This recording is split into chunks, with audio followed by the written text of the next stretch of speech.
சிவ மகாபுராணத்தில் இன்று நாம் கேட்கவிருப்பது ராவணன் வலிமை பெற்ற கதையும் வைத்தியநாதேஸ்வர மகிமையும். சௌனகாதி முனிவர்களே, நான் சொல்வதை அன்போடு கேளுங்கள் என்று சூதமா முனிவர் கூறலானார். ராவணன் பூர்வத்தில் கைலாசகிரியில் சிவபெருமானை ஆராதித்து பெருமான் காட்சி தராததால் ஹிமோத்கிரியின் தென் திசையில் உள்ள ஒரு வனத்தில் குண்டம் தோண்டி அதில் அக்னி வளர்த்து அதன் அருகே பார்த்திவ லிங்க பிரதிஷ்டை செய்து அந்த குண்டத்தில் ஹோமம் செய்தான். அப்போதும் சிவபெருமான் காட்சி தராததால் தன் தலைகள் ஒவ்வொன்றையும் ஒவ்வொன்றாக அறுத்து 9 சிரங்கள் வரையில் ஹோமாக்னியில் இட்டான். அப்போதும் சிவதரிசனம் கிடைக்காததால் ராவணன் தன் 10வது தலையையும் வெட்டி கொள்ள உடைவாளை எடுக்கும்போது சிவபெருமான் மனம் பொறுக்காமல் அவன் முன்பு தோன்றினார். உனக்கு விருப்பமான வரங்களை கேள் என்றார். அதற்கு ராவணன், மகேஸ்வரரே, என் மீது தாங்கள் கருணை கொண்டு பிரசன்னமாகி இருந்தால் எனக்கு பகைவருக்கு இழைக்காத வலிமையை தந்து நான் அறுத்தெறிந்த என் சிரங்கள் எனக்கு மீண்டும் உண்டாகவும் அருள் புரிய வேண்டும் என்று வேண்டினான். அடியாருக்கு எளியரான சிவபெருமான் அவன் இஷ்டப்படி அபரிமிதமான பலமும் முன்போல 10 தலைகளும் பெரும்படி செய்து நோயற்ற வாழ்வையும் தந்தருளினார். ராவணன் அந்த வரங்களை பெற்றுக்கொண்டு சிவபெருமானை பணிந்து விடை பெற்று தன் நகரத்திற்கு சென்றான்.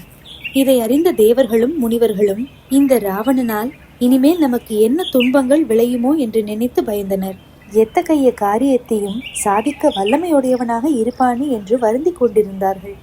அப்போது நாரத முனிவர் அங்கே வந்தார். தேவர்கள் அவர்களை வணங்கி, திரிலோக சஞ்சாரியே, சகல காரியங்களையும் நிறைவேற்றத்தக்க ஆற்றல் கொண்டவரே, துஷ்டனான ராவணன் சிவப்பிரசாதம் அடைந்து விட்டானாகியால் எங்களுக்கு கஷ்டம் உண்டாக்க சித்தமாக இருக்கிறான். அவன் எங்களை துன்புறுத்தினால் நாங்கள் எங்கே போவோம் என்று வருந்தினார்கள். அதற்கு நாரத முனிவர், தேவர்களே, மகர்ஷிகளே, நான் ஒரு உபாயம் சொல்கிறேன் என்று கூறி அங்கிருந்து புறப்பட்டு மகதி என்ற வீணையை மீட்டிக்கொண்டே சென்று ராவணனை சந்தித்தார். நாரத முனிவர் அவனை பார்த்து, ராவணா, சிவபூஜையை பக்தியோடு நீ செய்து வருவது குறித்து எனக்கு பெரும் மகிழ்ச்சி. நீ ஒரு பாக்கியசாலி. உன் மீதுள்ள பிரியத்தால் ஒன்று கேட்கிறேன், அதை நீ சொல்ல வேண்டும்.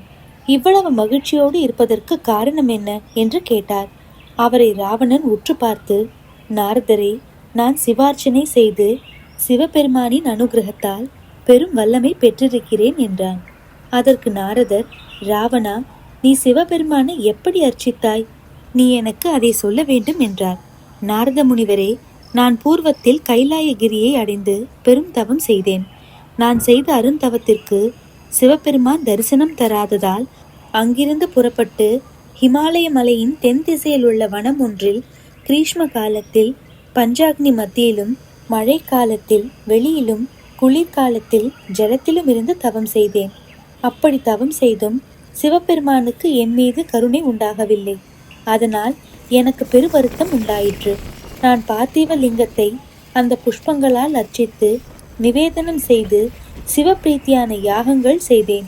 அப்போதும் சிவபெருமான் காட்சியளிக்காததால் துக்கம் மிகுந்து செயலற்று என் தவத்தை நிந்தித்து கொண்டு அந்த யாகாக்னியில் என் உயிரையே விட்டுவிட வேண்டும் என்று கருதி சிரங்களை சந்தனாதிகளால் அலங்கரித்து ஒவ்வொன்றாக அறுத்து 9 சிரங்களை ஹோமம் செய்து 10வது தலையையும் அறுத்து எறிய நினைத்தேன்.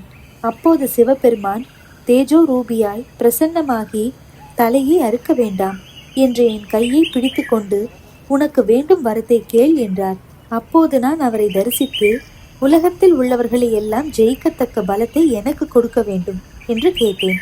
அவர் அப்படியே ஆகுக என்று வரம் கொடுத்து என் சிரங்களை மீண்டும் பழையபடி உண்டாக செய்து நோயின்றி வாழ்க என்று வாழ்த்தி கருணையுடன் பார்த்தார். அந்த சிவப்பிரசாதத்தால் யாவும் எனக்கு கிடைத்தன. அந்த வரத்தை கேட்டதும், மகாதேவா, இவ்வாறே தாங்கள் இங்கு கோயில் கொண்டிருக்க வேண்டும் என்று பிரார்த்தித்தேன். சிவபெருமான் வைத்தியநாதேஸ்வரர் என்ற பெயருடன் அங்கேயே எழுந்தருளியிருக்கிறார். பிறகு நான் சிவபெருமானை வணங்கி திரிலோகத்தையும் வென்று கைப்பற்ற விரும்பி வந்தேன் என்றான். உடனே நாரதர் புன்சிரிப்போடு, அசுரேசா, உனக்கு இதமான வார்த்தைகளை சொல்கிறேன் கேள். சிவபெருமான் நீ கேட்டபடியே உனக்கு வரங்கள் கொடுத்ததாக சொன்னாய். அவ்வாறு கொடுத்தது உண்மை என்று எண்ண வேண்டாம். அந்த சிவபிரான் விஷபானம் செய்து தன்னை மறந்தவராகையால் அவற்றை நீ நம்பலாமா? ஆயினும் அவர் கொடுத்த வரம் கைகூடுமா கைகூடாதா என்பதை நான் சொல்லும் காரியத்தை செய்து பரீட்சித்து அதன் மூலம் தெரிந்து கொள்ளலாம். நீ எனக்கு அன்பன், அதனால் சொல்கிறேன் கேள். அதாவது உன் வல்லமையை பரிசோதிக்க நீ எவ்வாறாயினும் சிவபெருமான் வீற்றிருக்கும் திருக்கைலாய மலையை உன் கைகளால் தூக்கி எடுக்க வேண்டும். நீ அதை தடையின்றி எடுத்தாயானால் அவர் உனக்கு கொடுத்த வரங்கள் கைகூடியிருக்கின்றன என்று நினைத்து அந்த மலையை மீண்டும் முன்னிருந்தபடியே வைத்துவிடு என்றார். ராவணன் அவர் சொன்னதை சத்தியமாக நம்பி கைலாயகிரிக்கு விரைந்து சென்றான். அங்கு சிவபெருமான் பிரமத கணங்களுடன் வீற்றிருந்தார். ராவணன் தன் 20 கரங்களாலும் அசைத்து எடுத்தான். அதனால் அந்த மலையில் இருந்த மரங்கள் எல்லாம் குலுங்கின, அருவிகள் வழி தவறின. பிரம்மன் தன் நிலை தவறி விழுந்தான். விஷ்ணு மூர்ச்சையடைந்தார். தேவர்கள், பிரமத கணங்கள், மாமுனிவர்கள் முதலிய யாவரும் தம்மை மறந்து இறந்தவர்களைப் போல் ஆனார்கள். அப்போது சிவபெருமான் இது என்ன என்று யோசித்தார். பார்வதி தேவி சிவ சந்நிதானத்திலேயே அவர் பக்கத்திலேயே இருந்ததால் நிர்பயமாக சிரித்து சிவபெருமானை பார்த்து கைகூப்பி வணங்கி, சுவாமி, தங்கள் சீடனான ராவணனுக்கு பெரு வலிமை உண்டாக வரம் கொடுத்தீர்கள். அவன் யோகியதை மிகுந்தவனாகியால் தக்க பயன் உண்டானது என்றாள். உடனே சிவபெருமான் ராவணன் மீது கோபம் கொண்டு, ராவணா, உன் கரங்களை அழிப்பதற்காக ஒரு புருஷன் ஜனித்து அவற்றை விரைவில் அழிப்பான் என்று சாபமிட்டார். அங்கு வந்திருந்த நாரத முனிவர் அதை கேட்டு மகிழ்ந்திருந்தார்.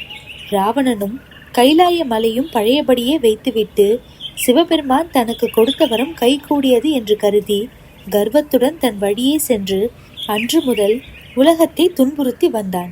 இதுவே வைத்தியநாதேஸ்வர மகிமை. இந்த மகாத்மியத்தை கேட்டவர்களுடைய பாவங்கள் நீங்கும்.